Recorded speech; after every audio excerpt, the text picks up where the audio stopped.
In this short tutorial, we will cover a few special case scenarios. For more information and understanding the basic controls of Twixtor, please watch the Twixtor Basics in Sony Vegas tutorial. In saying that, I'm going to start by telling you something that I left out of the Basics tutorial, since some people have encountered this issue. You could get a red or blue frame if you set speed parameter to a number that is under 0%, because you could be asking, in essence, to get a frame before the first one. If you're trying to get your clip to play backward by using a negative speed percentage, this is possible, but not at the beginning of a clip, since a speed percentage of negative 100 does not simply flip the original sequence so that it plays backwards starting at frame 0. Even if you set minus 100 at frame 0, you will see frame 0 at frame 0, and at frame 1, Twixtor would try to display frame minus 1. So the first red-blue frame would show up on frame 1. Imagine the playhead on your clip.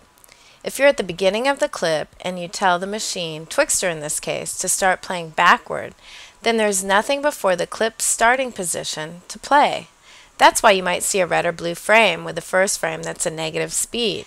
There is another way though. If you want to play the clip backward, you could use the frame number option instead of speed percentage. You would simply put the first frame last and the last frame first.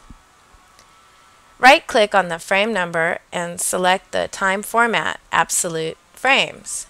Now at frame 0, we can go to Twixtor and choose the frame number option for time remap mode and select the animate icon.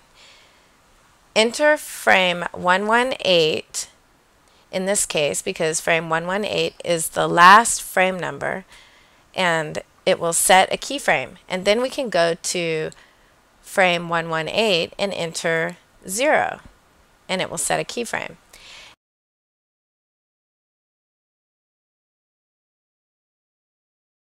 Now we can render a preview and see that it plays backwards.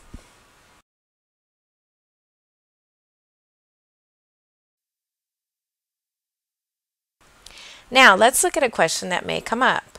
Is it better to use pan crop before or after Twixtor? Let's take a look. I can take this 1080 movie into a 720 by 480 NTSC project timeline.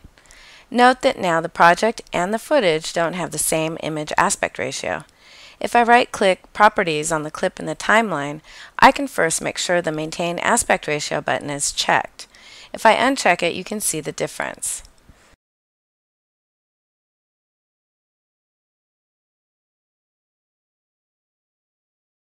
We can add Twixtor and just make a quick change.